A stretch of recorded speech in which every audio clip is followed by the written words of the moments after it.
Kamusta po sa indo mga tugang? Salamat sa indong pagantabay. Ngunyan, iyo ang ikapitong aldaw kan sa tuyang pagbasa kan Biblia sa rong kapitulo kada aldaw. Kuahunta an sa tung Biblia asin mag-andam sa pagsabay sa pagbasa. Sa ngaran ka nama, asin kan aki, asin kan Espiritu Santo. Amen. Mamibi kita. O Diyos Ama, ang sa imong tataramon, buhay asin mapangyari, sa giya kan Espiritu Santo, buksan mo ang samong isip asin puso sa pagbasa niya mo kan sa imong tataramon. Huli kay Kristo na samong kagurangnan. Amen.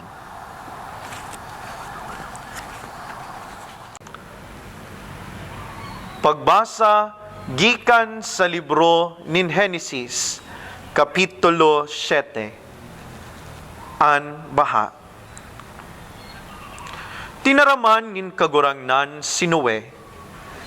Lumaog ka sa arka, kaiba ang bilog mong pamilya. Huli tay kasana ang nahiling kong nagigibo nin matanos sa henerasyon na ini.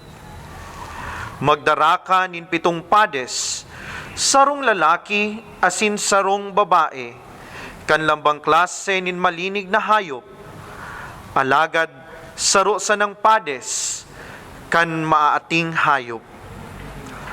Magdara ka man nin 7 pades, kanlambang klase nin gamgam, giboha ini, tanganing mabuhay, asin magdakol giraray sa daga, an gabos na klase nin hayop, asin gamgam. Huli 7 aldaw puon ngunyan, papauranon ko sa laog nin 40 aldaw asin banggi, tanganing mawara ang gabos na nabubuhay, na ginibo ko. Sinunod ni Noe, ang gabos na ipinagbuot sa iya nin kagurangnan. Kan magbaha sa kinaban, 600 na taon na ang edad ni Noe. Luminaog siya sa arka, kaibaan sa iyang agom, an sa iyang mga aki, asin mga manugang, sa pagdulag sa baha. Kaibaman ni Noe sa arka, ang sarong lalaki asin sarong babae, kanlambang klase nin hayop asin gamgam. Malinig man o maati, siring sa pagbuot nin kagurangnan. Dangan pakalihis nin 7 aldaw, uminabot an baha. Kan ika-10 17 aldaw, kan ika-2 bulan, kanan edad ni Noe 600 na taon na, nagpurutok ang gabos na burabot nin tubig sa irarom kan daga, asin nagkaburuksan ang mga bintana kan kalangitan. Kaya naguran sa kinaban sa laog nin 40 aldaw, asin banggi.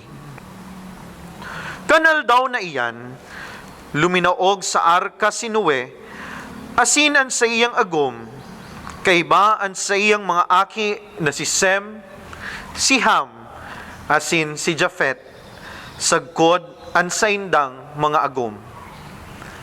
Kaiba maninda ang gabos na klase nin hayop, manso asin lalaw, dakula asin sadit, saka ang gabos na klase nin gamgam.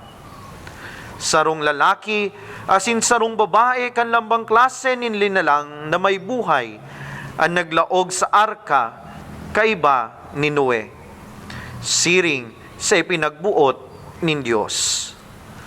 Dangan sinarahanin kagurangnan an pinto kan arka.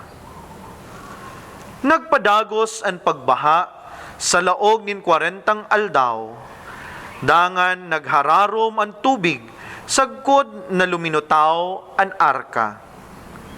Padagos ang pagrarom kan tubig, alagad naglalataw-lataw sa naan arka sa ibabaw kan katubigan. Naghararom pa ang tubig Sagkod na matahoban ang pinakahalangkaw na bukid. Nagpadagos pa sa pagrarom ang tubig. Sagkod na malabawan kaininin 7 metros an alitoktok kan mga bukid. Daing natadang buhay sa kinaban. Nagkagaradan ang lambang gamgam, hayop asin tawo. Ang gabos sa kinaban na nagahangos, nagkagaradan. Tinunaw nin kagurangnan ang gabos na nabubuhay sa kinaban. Mga tao, hayop asin gamgam. Sinuwesan na, asin ang mga kaibahan niya sa arka ang nagkatarada. Ang tubig nagdanay sa ibabaw nin daga sa laog nin 150 aldaw. Ang tataramon kan kagurangnan. Mamibi kita. Sa ngaran kan Ama, asin kan Aki, asin kan Espiritu Santo. Amen. O Diyos Ama, Ika marahayon asin maherakon. Alagad, Ika man Diyos nin katanosan. Asin padagos mong minamauot na ang gabos mabuhay, pano nin katanosan. Tabangi ang lambang saro sa samuya, tanganing sa samuyang pang-arualdaw na pagkabuhay, ang sa imong kabutan iyo ang samuyang gibuhon, asin padagos lugod niya mong mautob, ang sa imong kabutan digdi sa daga. Ini hinahagad mi, huli ki Kristo na samong kagurangnan. Amen. Mga tugang, nabasa asin nahinanyog niya to ang tataramon kan kagurangnan. Girare sa aga, basahon ta ang Biblia, sarong kapitulo kada aldaw.